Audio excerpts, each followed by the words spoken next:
பாத்தீங்கன்னா புதன் திசையை பத்தி சொல்லியிருந்தீங்க, அதோட பலன்களை பத்தி சொல்லியிருந்தீங்க. அது ரொம்ப பயனுள்ளதா இருந்தது. எளிமையான பரிகாரங்களும் சொல்லியிருந்தீங்க. நிறைய பேர் என்கிட்டே கேட்டாங்க, எப்படி வந்து சார் கிட்ட என்னோட சந்தேகங்களும் கேளுங்க, அந்த மாதிரி எல்லாம் நிறைய பேர் எனக்கே சொல்லி அனுப்பிச்சிருக்காங்க. இந்த வாரம் குரு திசையை பத்தி சொல்லுங்க ஐயா. அதோட பலன்கள் எப்படி இருக்கும், எந்த ராசிக்கு எப்படி இருக்கும், நிறங்களை பத்தியும் லாஸ்ட் வீக் சொல்லியிருந்தீங்க. அதை பத்தி கொஞ்சம் சொல்லுங்க ஐயா விரிவா. ஆமா, சென்ற வாரம் வந்து புதன் திசையும் அந்த பச்சை நிறத்திற்குரிய புதன் வந்து பச்சை நிறத்துக்குரியவர், புதனுக்குரிய பச்சை நிற தேவதையான மீனாட்சி அம்மனைக்குரியவர் எல்லாம் வந்து கொஞ்சம் விரிவாக சொல்லியிருந்தேன். அதே போல் இந்த தடவை மஞ்சள் நிறத்திற்கு அதிபதி குரு. குரு திசை என்ன பண்ணும் அப்படின்றது ஒரு டாப்பிக்காக எடுத்துக்கலாம். பெரும்பாலான மனிதர்களுக்கு அந்த குரு திசையை பற்றின ஒரு எதிர்பார்ப்பு. ஏன்னா சுபகிரகம் இருக்கிற அத்தனை விஷயங்கள்லையும் எல்லா விதமான சுபத்தன்மையும் கொடுக்கக்கூடிய நன்மைகளை மட்டுமே செய்யக்கூடிய ஒரு கிரகம் குரு கிரகம். ஆகவே குரு திசை என்ன பண்ணும் அப்படின்றத இந்த வாரம் பார்க்கலாம். குரு வந்து தன புத்திர காரகன் அப்படின்னு சொல்லிட்டு ஜோதிடத்தில் சொல்லப்படுகிறார். தனம்னா காசு, புத்திரம்னா குழந்தைகள். ஒரு மனிதன் பூமியோட வாழ்க்கையில எதற்காக பிறக்கிறான் என்பதற்கு ஜோதிடம் வந்து ஒரு தெளிவா சொல்றது என்னன்னா, சந்ததி விருத்திக்காகத்தான், வம்ச விருத்திக்காக. நீங்கள் பிறப்பது குழந்தை பெற்றுக் கொள்வதற்காக.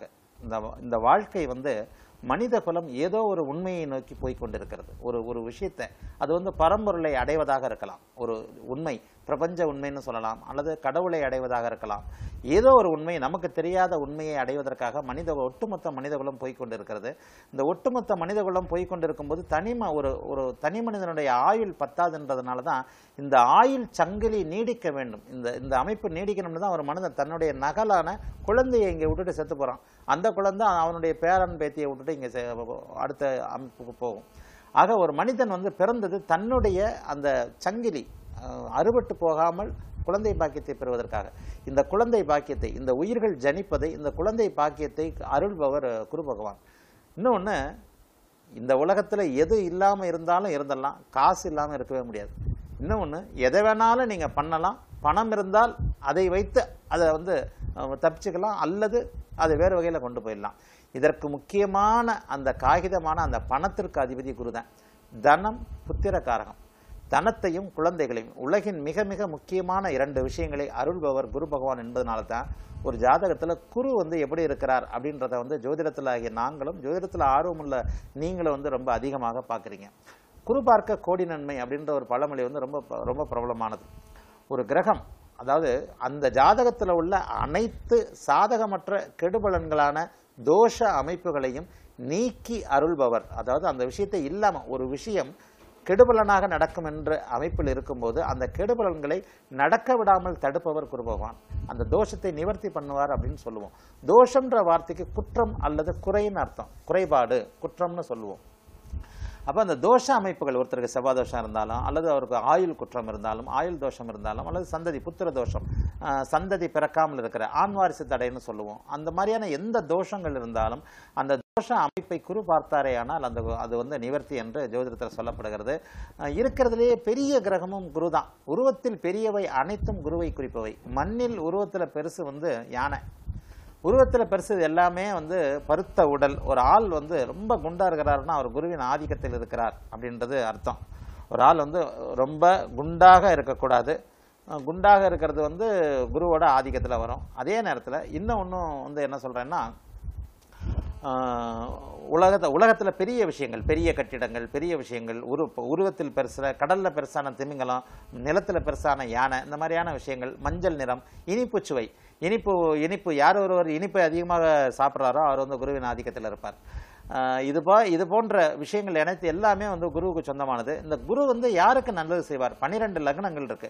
12 லக்னங்கள்ல 2 லக்னங்கள் வந்து குருவுக்கு சொந்தம், தனுசு மீனம். இந்த தனுசு மீனக்காரர்களுக்கு குரு தான் வந்து நன்மையை செய்யணும். ஆக தனுசு மீன லக்னக்காரர்களுக்கு குரு பகவான் எந்த ஒரு நிலைமையில இருந்தாலும், அவர் நீசமாகவே இருந்தாலும் குரு தசை வரும்போது அதை தூக்கி விடத்தான் பார்ப்பாரே தவிர அந்த தசையை வந்து அவர் வந்து அமுக்கி விட பார்க்க மாட்டார்.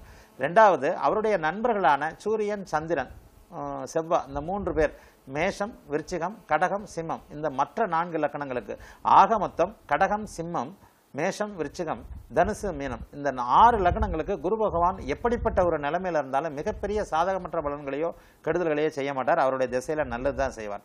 சரி, குரு யாருக்கு கெடுதல் செய்வார்? குருவிற்கு ஜென்ம விரோதியாக சொல்லப்பட்டவர் யார்? நீங்க வந்து யாருக்கு கெடுதல் பண்ணணும், உங்க மனசுல எப்பவுமே கெடுதல் பண்ணணும்னு இருந்தா உங்களுக்கு எதிரிக்கு தான் இருக்கும். ஒருத்தரை பத்தி நீங்க சந்தோஷமா பேசி சிரிச்சுக்கிட்டு இருக்கிறீங்க, திடீர்னு உங்களுக்கு ஆகாதவர் உள்ள வந்துட்டாருன்னா நீங்க ஆஃப் ஆயிடுவீங்க, உங்க மூட் ஆஃப் ஆயிடும், உங்களுடைய முகம் மாறிவிடும், அல்லது ஒரு ஆகாத சிந்தனைகள் வந்து விட்டாலே மனம் தெளிவற்று போய்விடும். இந்த அமைப்புல குருவிற்கு ஆகாத இன்னொருவராக சொல்லப்பட்டது இன்னொரு மாபெரும் சுபரான சுக்கிராச்சாரியார். இவர் எப்படி வந்து மஞ்சள் நிறுத்தக்கூடியவரோ அவர் அது மாதிரி வெள்ளை நிறுத்தக்கூடியவர். இவர் அசுரகுரு, அவர் தேவகுருன்னு பிரித்து சொல்லப்பட்டிருக்கின்றது. ஜோதிடத்தில் சில மனித உறவுகள் சொல்லப்பட்டதே கிரகங்கள் என்ன செய்யும் அப்படின்றத நீங்க எளிமையா உணர்ந்து கொள்வதற்காகத்தான். குருதசை நல்லது செய்யாது, குருவோட லக்னங்கள்ல பிறந்தவங்களுக்கு சுக்கிரதசை நல்லது செய்யாது. இதை வந்து அடிக்கடி நான் வந்து மாலை மலர்ல அடிக்கடி இதை பத்தி நான் கட்டுரைகள் எழுதிக்கிட்டு இருக்கிறேன். யூடியூப்ல கூட இதை பத்தின நிறைய வீடியோக்கள், ஏற்கனவே நான் வின் டிவியில பேசின வீடியோக்கள் யூடியூப்ல கூட இதை பத்தின சில அமைப்புகள் இருக்கு.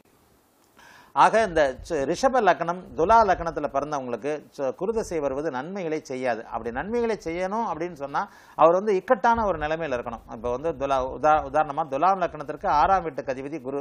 6ஆம் வீடு கடன் நோய் எதிரிகளை கொடுக்கக்கூடிய ஒரு அமைப்பு. இந்த 6ஆம் வீட்டிற்கு அதிபதி கடன் நோய் எதிரிகளை கொடுக்க முடியாத ஒரு இடமான 6க்கு 6ஆம் வீட்டில் மறைஞ்சு 11ஆம் வீட்டில் அதிநட்பு ஸ்தானத்தில் இருக்கிற நிலைமையில துலாம் லக்னக்காரனுக்கு சாதகமற்ற பலன்களை விடுத்து சாதகமான நல்ல பலன்களை தன்னுடைய தன புத்திர காரகத்துவங்களை செய்வார். தனம்னா காசை கொடுப்பாரு, புத்திரம்னா குழந்தைகளை கொடுப்பார். குழந்தைகளை கொடுக்கறதுக்கு முன்னாடி மனைவியை கொடுக்க வேண்டும் என்பதால் அவரே திருமணத்தையும் நடத்தி வைப்பார்.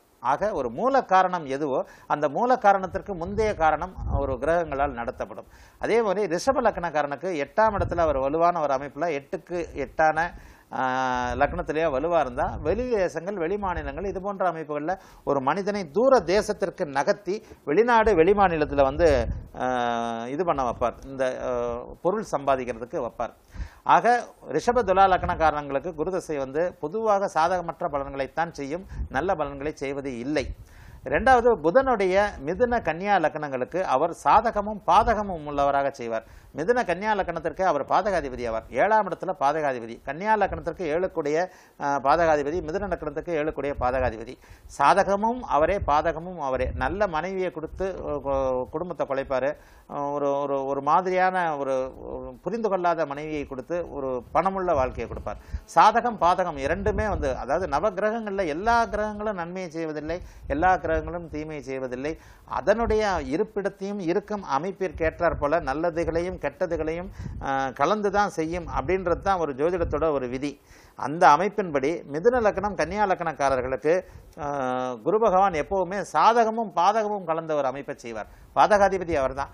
அதனால பொதுவாக வந்து வலுப்பெற்ற பாதகஸ்தானத்துல 7ஆம் இடத்துல மிதுன லக்னக்காரருக்கும் கன்னியா லக்னக்காரர்களுக்கும் 7இல் தனித்து ஆட்சி பெற்ற குருவின் திசை வந்து யோகங்களை செய்வது இல்லை.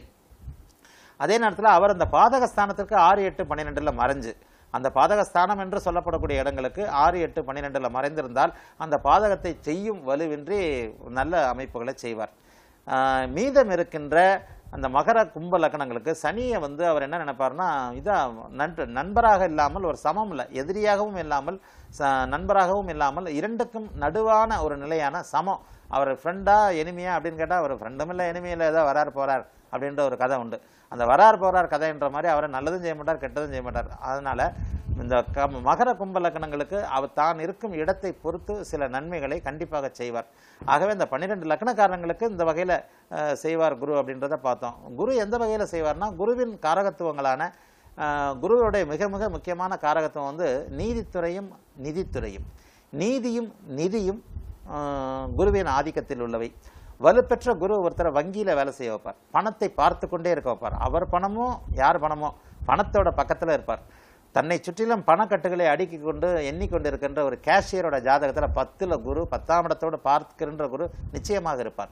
2இல் அமர்ந்து தன்னுடைய 9ஆம் பார்வையாக 10ஐ பார்க்கலாம், அல்லது 10ஆம் வீட்டிலே இருக்கலாம், அல்லது 10க்குடைய ஜீவனாதிபதியாக இருக்கலாம். இந்த அமைப்பு வலுவாக இருக்கும்போது தான் நீங்க வந்து உங்களை சுற்றி பணக்கட்டை போட்டுக்கிட்டு உங்க பாக்கெட்டில் 10 பைசா இல்லைன்னா கூட 2000 ரூபாய் நோட்டுக்கட்டுக்குள்ளேயே முழுகி போய் இருக்கின்ற அளவிற்கு ஒரு வங்கி காசாளராகவோ ஒரு கடையின் காசாளராகவோ இருக்கின்ற நிலைமையை குரு பகவான் அருள்வார். ஆகவே தனம், மஞ்சள் நிறம், புத்திரம், நீதித்துறை, ஜுடிஷியல் ஒரு நீதிபதிகள், இந்த அமைப்புகள் அனைத்திற்குமே குருதான் காரணமானவர். இந்த குரு திசையில ஒரு நீதிபதி, நீதித்துறை இது போன்ற அமைப்புகளையும், நிதித்துறை, வங்கி, நிர்வாகம் பண்ணுகின்ற ஒரு அமைப்பு, இந்த அமைப்புகள் எல்லாத்துக்கும் குரு கொடுப்பார். குரு கொடுக்கிற குரு கொடுத்தால்னா யாராலும் தடுக்க முடியாது. ஒருவருடைய வாழ்க்கையில ஒருடைய அமைப்புல குரு பகவான் மட்டும் நல்ல நிலைமைகள் இருந்து லக்னாதிபதியாகவோ 5, 9 கூடியவராகவோ ஆகி அவர் இப்போ திரிகோண ஸ்தானங்களில் நட்பு நிலைமைகளில் ஒரு அமைப்புல சிம்மம், தனுசு, மீனம், விருச்சிகம், மேஷம் இந்த வீடுகளில் உட்கார்ந்து நல்ல தசை வருமாயின் அவர் வாழ்க்கையின் உச்சத்திற்கே போவார் என்பது ஒரு உறுதியான ஒன்று.